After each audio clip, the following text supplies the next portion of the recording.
এইমাত্র শ্রীভূমি শিলচর হাইলাকান্দি এবং ভারতের বিভিন্ন জায়গা থেকে আসা আজকে সন্ধ্যার কয়েকটি গুরুত্বপূর্ণ খবর।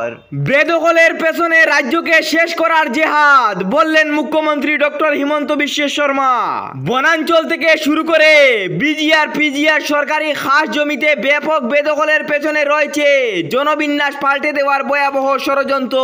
নিম্ন অসমে আজ অসমীয়ারা সংখ্যালঘু, এবার উজান অসমে জনবিন্যাস পাল্টে দেওয়ার চক্রান্ত চলছে বললেন মুখ্যমন্ত্রী ডক্টর হিমন্ত বিশ্ব শর্মা। মঙ্গলবার দিশপুরে মুখ্যমন্ত্রী সাংবাদিকদের বলেছেন, রাজ্যে মোট 29 লক্ষ বিঘা জমি বেদখল করেছে এই সম্প্রদায়ের মুসলমান মানুষ। এই বিষয়টিকে স্কেপ জমি জেহাদ বলা যায় না, এটা অসমকে শেষ করে দেওয়ার জেহাদ। তিনি জানান, রাজ্যে 29 লক্ষ বিঘা জমি বেদখল হয়েছে, আর এই সরকারের আমলে এখন পর্যন্ত বেদখল মুক্ত করা হয়েছে মাত্র 1,19,548 বিঘা জমি।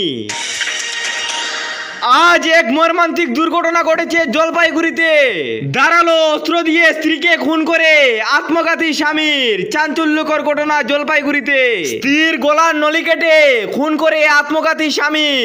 ঘটনাটি ঘটেছে জলপাইগুড়ির খড়িয়া পঞ্চায়েতের গোদাধর কলোনি এলাকায়। আজ মঙ্গলবার সকালে ঘরের ভিতর থেকে তাদের দেহ উদ্ধার হয়।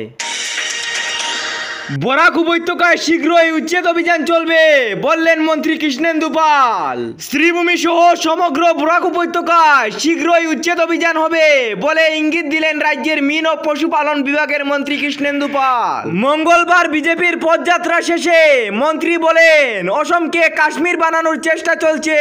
দীর্ঘদিন থেকে অনেক অবৈধ মানুষ অসমের বিভিন্ন জেলায় সরকারি জমি দখল করে রেখেছিল।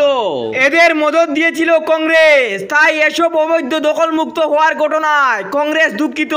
কিন্তু মুখ্যমন্ত্রী ডক্টর হিমন্ত বিশ্ব শর্মার ভবিষ্যৎ প্রজন্মকে রক্ষা করার জন্য এই গুরুত্বপূর্ণ পদক্ষেপ গ্রহণ করেছেন বলে মন্তব্য করেন মন্ত্রী কৃষ্ণেন্দু পাল। অসমের বিভিন্ন জেলায় সরকারি জমি দখলদের উচ্ছেদ নিয়ে রাজ্য জুড়ে রাজনৈতিক উচ্ছেদনা ক্রমেই বেড়ে চলেছে।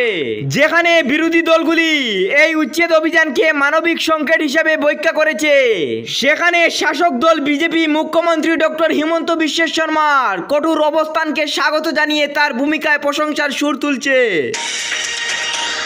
ইন্ডিগোর বিরুদ্ধে ধর্মান্ধ দেবের আইনি নোটিশ। শিলচর গৌহাটি বিমানে লাগাম ছাড়া ভাড়া এবং সার্জিও বিমানের অভাবকে কেন্দ্র করে কেন্দ্রীয় সরকারকে অসামরিক বিমান পরিবহন মন্ত্রক ইন্ডিয়ান এয়ারলাইন্সে বেসরকারি বিমান সংস্থা ইন্ডিগোর বিরুদ্ধে মঙ্গলবার কড়া আইনে নোটিশ পাঠালেন শিলচর বরিষ্ঠ আইনজীবী ধর্মান্ধ দেব। শিলচর থেকে ইস্যু করা 4 পৃষ্ঠার নোটিশে তিনি সাফ জানিয়ে দিয়েছিলেন, বরাক উপত্যকার মানুষ বিমানে ওঠার মৌলিক ও ন্যায্য সুযোগ থেকে বঞ্চিত হচ্ছে এবং এই অবস্থা দীর্ঘদিন চলতে দেওয়া যাবে না।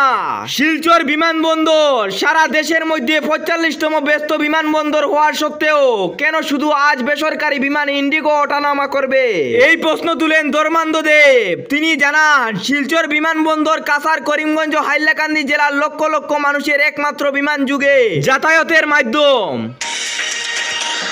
আজ রাহুল গান্ধীর অনুষ্ঠানে যোগ দিতে দলাই থেকে ধ্রুবজ্যোতি পুরকায়স্থের নেতৃত্বে প্রচুর কংগ্রেস কর্মী গৌহাটিতে গিয়েছেন। এই ছিল আজকের আমাদের সন্ধ্যার কয়েকটি গুরুত্বপূর্ণ খবর। ভিডিও যদি ভালো লাগে তাহলে অবশ্যই একটি লাইক করে চ্যানেলটি সাবস্ক্রাইব করে পাশের বেল আইকনটি বাজিয়ে রাখবেন। ধন্যবাদ।